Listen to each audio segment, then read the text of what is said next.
Wow. You've literally just confirmed by saying I've got footage of that offence happening, a public order offence. Okay.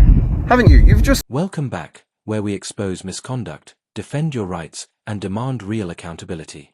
Today, a man stands peacefully in a public space, camera in hand, simple, legal, and completely harmless. But nearby warehouse staff don't see it that way, hurling insults and calling the police, turning a nothing moment into unnecessary drama. And when officers finally arrive, instead of staying neutral or asking questions, they walk straight in with suspicion already locked, before a single fact is even established. You tell me, can we have a chat? Yeah, we can have a chat here, can't we? Yeah, we can. Alright, cool.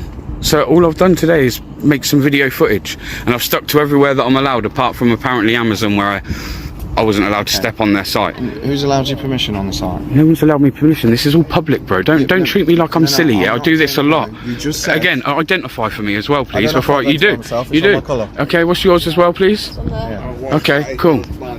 Have you told me that your body-worn camera's on? No, you haven't. That's part of your policy. You can clearly see that I'm filming, bro. Okay, and you can clearly see that that's... No, I can now. I don't have to notify you. You do. It's part of your policy. No, it's not. It's part of your policy.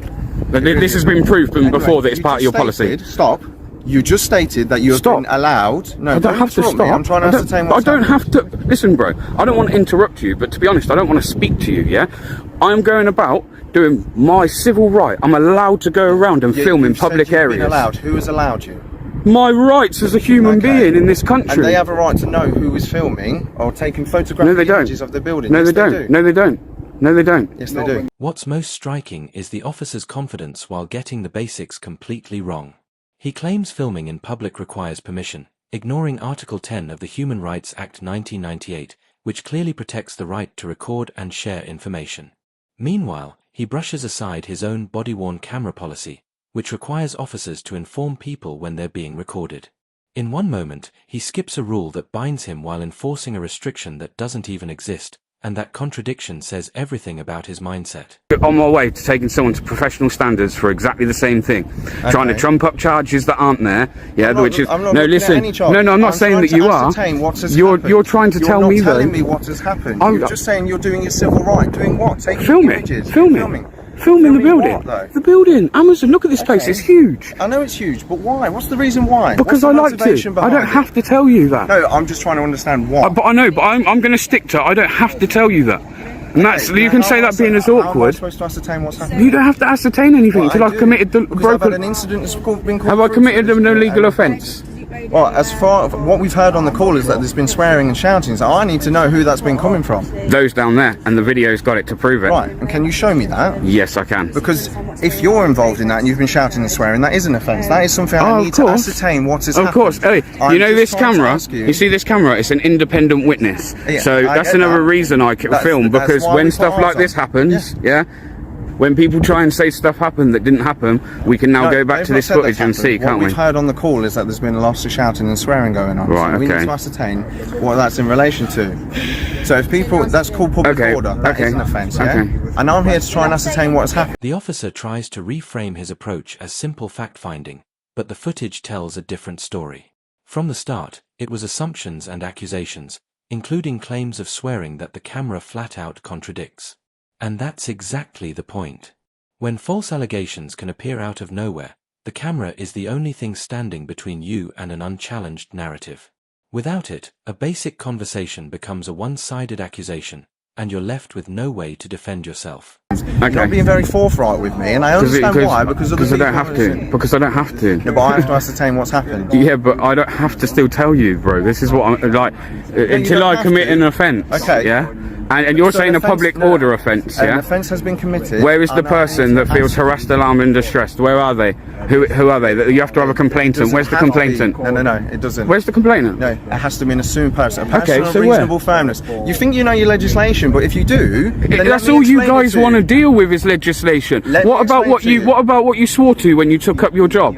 Wasn't that under common law? Most of that's under common law, isn't it? That wasn't under common law. I don't care. You guys still just swear by it. Of legislation. I know that. Swear by common law. There are other pieces of legislation that we swear by. Okay. I'm still trying to ascertain what has happened. Now, what I'm saying. And I've told you what's happened is I've done some filming and they haven't liked it. And I'm telling you, we are aware that a public order incident has taken place. No, how are you then? So who was it by? So I don't know that. I'm trying to ascertain that from yourself.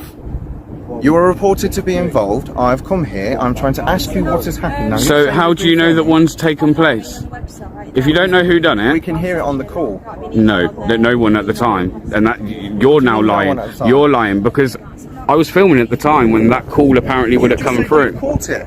You've just said on your no, yeah, I've caught that I haven't. No, it would have been them because it hasn't come from me. So if there is swearing on this footage, it's going to come from them. It won't be coming from me. As the officer shifts to a public order allegation, his position unravels almost instantly.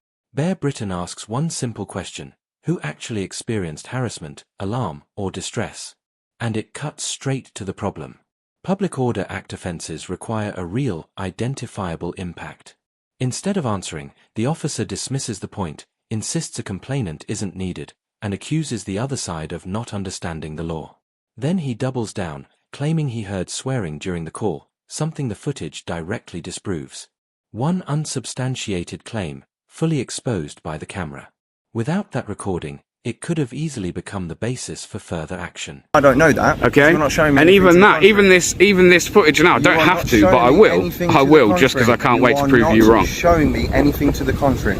Okay. Also, I want to know that hang on, before I show you anything. A public order offence has been committed. Right. We can hear it on the phone call. Swearing and stuff is taking place in public. Now you're saying you can prove that it's not you because you have video. And if it proves that it's them, are you going to go and deal with that? I'm going to go have a chat with them afterwards. Straight up, because I'll be following you to make sure that you do follow it up. Because I know how this works.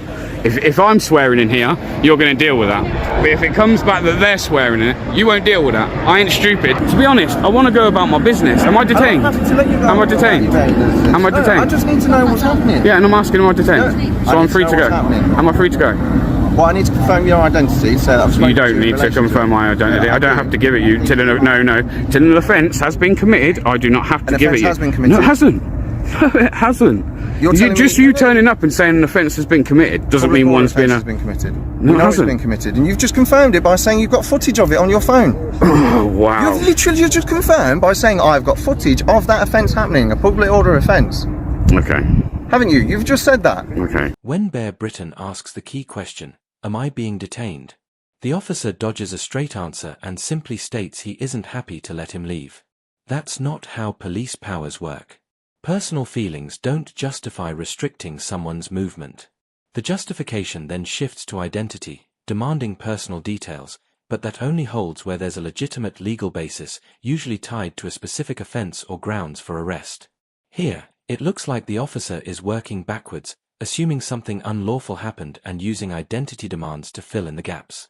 It's a perfect example of how fast an encounter can move from uncertainty to enforcement, with no solid legal foundation, and exactly why knowing your rights in real time isn't optional, it's essential. What I meant in that is, the footage here will show that I didn't at any point swear. The guy started going crazy at me, and I did actually say to him, bro, what you're doing now is a public order offence. So potentially that's what I said to him. So you probably heard me say that on the call. I need your details if you are the victim of the public order offence. But I don't, public order offence. You think I'm going to have somebody in trouble for a public order offence? Come on, mate. Yeah. It's just the issue becomes when you trespass, obviously that's a civil issue. Of course. And even more so if you're trying to get into buildings. Of course. So we just want to make sure that's not going to happen. That's not going to happen. This guy seems to think he's going to... I don't know. You're not having my details. You're not having them. You're not having them. You might be able to take my mates. To go over there and speak to them and take don't. I've just told you I don't want you to. Right, fine. Well, on your way then. If I'm free to go, I'm free to stay. So I won't be going nowhere, sir. So stop, like, trying to talk down to me. Stand here pointing that in my face. Well, then disappear. You're the one that's approached me today, not the other way round. I don't have to. I don't have to. It's a public place, and it's up to you to make privacy in a public place. So if you'd like to make privacy, then I suggest you maybe get in your two shiny cars with flashy lights, right, and have a conversation. But I will stay here for as long as I want. Listen, if you were to listen, being fair with people. I've been fair with you. I don't. No, you haven't. No, you haven't. You haven't been fair with me. This video will show that you haven't been fair with me. No, you haven't. I've not been fair with you. I've just asked you nicely to go on your way. No, on your way. I don't have to go on my way. But anyway, enjoy your day, mate. I will. Fantastic. What truly exposes everything is how fast the entire premise collapses once the footage is reviewed. The original allegation, the one that started all of this, simply doesn't exist. And with it gone, so is the only foundation for the officer's authority. At that point, the interaction should end immediately, yet there's still an attempt to drag it out, pushing for details that no longer matter. Police powers cannot run on suspicion once the facts are clear. The moment footage confirms nothing unlawful occurred, any legal basis for continuing evaporates. Despite the early confidence, the accusations, and the efforts to justify it all, none of it holds up. The officers have no choice but to walk away. And here's the irony. The camera that was treated as the problem from the very beginning turns out to be the one thing that delivers clarity, truth, and resolution.